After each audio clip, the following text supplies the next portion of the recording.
अपने पसंदीदा शो के फुल एपिसोड देखने के लिए अभी डाउनलोड करें दंगल प्ले ऐप।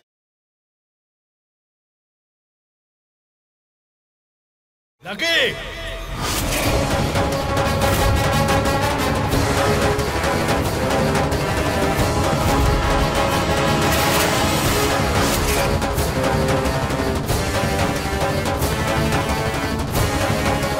এটা কি ধরনের অভদ্রতা? সাহস কি করে হয় তোমার ভুবনের গায়ে হাত তোলার? গুড্ডু, টেন্ডার তো আমরা কোম্পানির প্রফিটের জন্য জমা করি, কারোর পার্সোনাল প্রফিটের জন্য তো নয়। লাকি ভিকি ওটা পুরো স্টাডি করেছে। ওদের যখন মনে হচ্ছে এটা কোম্পানির জন্য প্রফিটেবল নয়, তাই ওরা ক্যান্সেল করে দিয়েছে। আমাদের তো ছেলেদের বিবেচনা নিয়ে খুশি হওয়া উচিত, উল্টা তুমি রাগ করছো। ললিতা, ওর নাম ভুবন।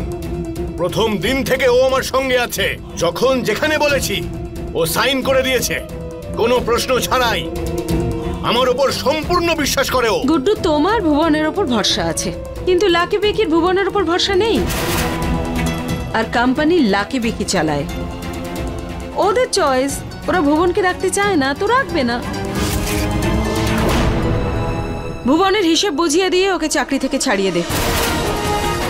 ললিতা, এসব কি বলছোটা কি তুমি? তুমি আমার কথা অমান্য করছো কোন সাহসে? গুড্ডু, একমাত্র আমিই তো তোমার কথা শুনি, না হলে আর কে আছে যে তোমার কথা শুনে? রঞ্জু আর ওর মেয়েরা, যাদের জন্য তুমি আমাদের ছেড়ে গিয়েছিলে, ওরা তো তোমার কোনো কথাই মানে না। ওদের তো তুমি কিছু বলো না।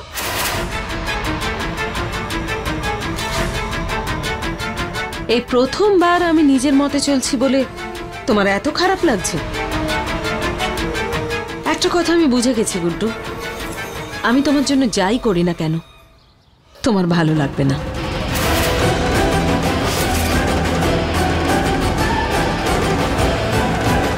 চল লাকি ভিকি।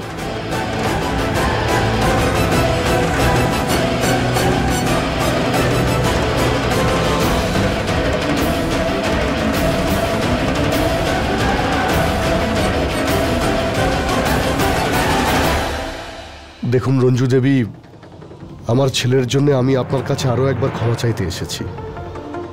দেখুন, আপনি তো এটা জানেনই যে বুলবুল চাকরি ছেড়ে দিয়েছে। তবে কারণটা আমি বুঝতে পারছি, কিন্তু তাও আমি আপনার কাছে অনুরোধ করছি যে আপনি ওকে বোঝান, ওকে বলুন এই চাকরিটা যেন না ছাড়ে। স্যার, আমার জায়গায় যদি অন্য কেউ থাকতো তাহলে সেও নিজের পরিবারের কথাই আগে ভাবতো, চাকরিটা করতো না। মা, হতে পারে তুমি আমাকে স্বার্থপর ভাবছো, কিন্তু যেভাবে কোনো ভয় না পেয়ে তুমি রাজবীরের মুখোমুখি হও, ওকে চুপ করিয়ে দাও, সেটা অন্য কেউ করতে পারবে না। তুমি যেদিন থেকে এসেছো সেদিন থেকে আমার মনের মধ্যে একটা আশা জেগেছে, যে ছেলে আমার থেকে দূরে চলে গেছে সে আবার আমার কাছে ফিরে আসবে, আমি ওকে আবার ফিরে পাবো। এই আশা নিয়ে আমি আবার এখানে এসেছি। আমি এটা চাই, যে শিক্ষা তুমি তোমার মায়ের কাছ থেকে পেয়েছো তার সামান্য একটু অংশ আমার ছেলে রাজবীরও যেন পায়।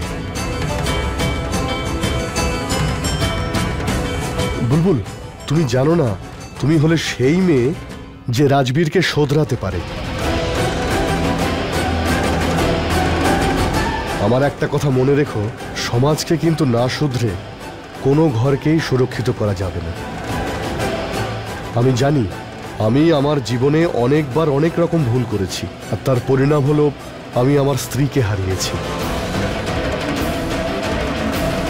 আর এবার আমি আমার ছেলেকে হারাতে চলেছি। আজ তোমার সামনে নারায়ণ শুক্লা নয়, একজন বাবা বসে আছে যে হাত জোর করে তার ছেলের জন্য ভিক্ষে চাইছে।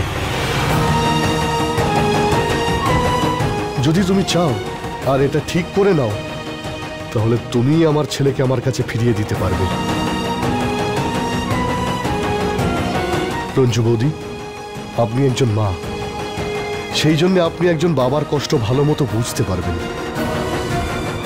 দাদা, আমি আপনার চিন্তার কারণটা বুঝতে পারছি, কিন্তু কাজ করবে কি করবে না সেটা সম্পূর্ণভাবে আমার মেয়ের সিদ্ধান্ত হবে।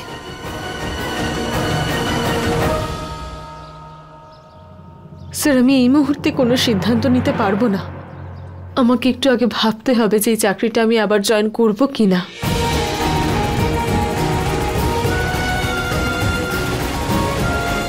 ঠিক আছে, আমি তোমার উত্তরের অপেক্ষায় থাকলাম। তুমি যা সিদ্ধান্ত নেবে তা আমি মেনে নেব।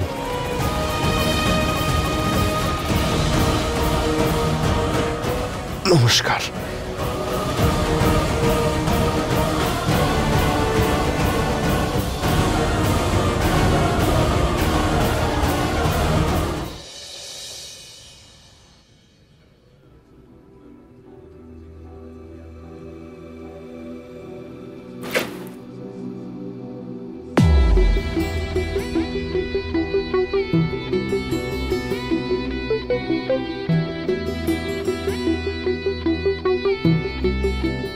হাই। হাই, আপনি বসুন না, আমি কফি নিয়ে আসছি। না না, আমার কিছু চাই না, আপনি বসুন, একটু কথা আছে।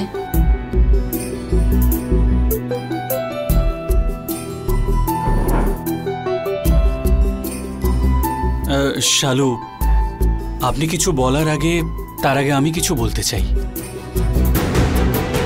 কাল যা যা হয়েছে, ইনফ্যাক্ট গত দুদিনে যা যা হয়েছে, ওই ঘটনাগুলো একটা ঝড় ভাবুন, যা এসেছিল আবার চলে গেছে। আর ঠিক বলেছেন আপনি, আমাদের বিয়েটা বিয়ে ছিল না, শুধুমাত্র ওই সিচুয়েশনের ডিমান্ড ছিল, আর কিচ্ছু নয়।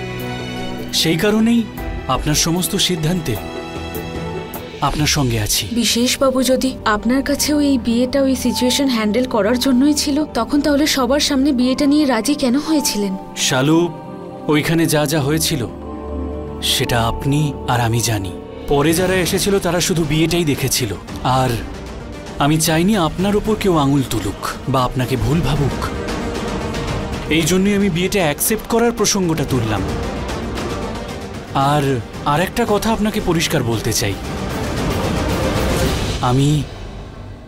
আমি আপনার বিষয়ে কি ফিল করি সেটা আপনি জানেন,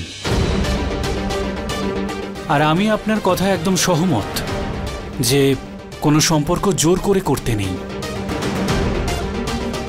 আর যদি আপনার এই সম্পর্কে আপত্তি থাকলে তাহলে বিশেষবাবু, বিষয়টা রাজি বা রাজি না থাকার নয়। এখন প্রয়োজন এটা সম্পর্কের ভিতটা কিসের উপর দাঁড়িয়ে। যদি কোনো সম্পর্কের ভিত বাধ্যতার কারণে হয়, তাহলে সেই সম্পর্ক ভবিষ্যতে গিয়ে বোঝা হয়ে দাঁড়ায়। আর মনের সিদ্ধান্ত জোর করে নয়, মন থেকে নেওয়া উচিত। আপনি আমার প্রাণ বাঁচানোর জন্য নিজের প্রাণ বিপন্ন করেছিলেন, তার জন্য থ্যাংক ইউ। আর এরপর আমি শালু, ভবিষ্যতের কথা বলো না। ভবিষ্যতে কি হতে চলেছে সেটা ভবিষ্যতেই যদি ঠিক করে তাহলে সেটাই ঠিক। এই সিচুয়েশনের মধ্যে আপনি আমার লাইফ পার্টনার হতে চাননি। আগামীকাল কি জানি পরিস্থিতি যদি পাল্টায়।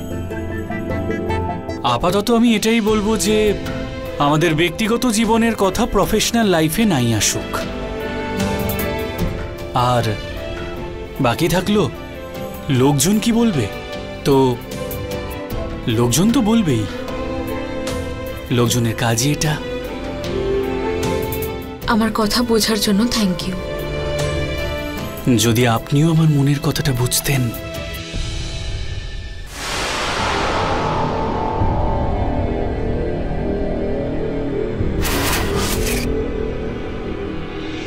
থ্যাংক ইউ বললেই হবে না, এটা প্রমিস করুন যে আপনি আমার সঙ্গে কাজ করবেন। ওকে? আচ্ছা, এবারে তো কফি খাবেন? আমি নিয়ে আসছি।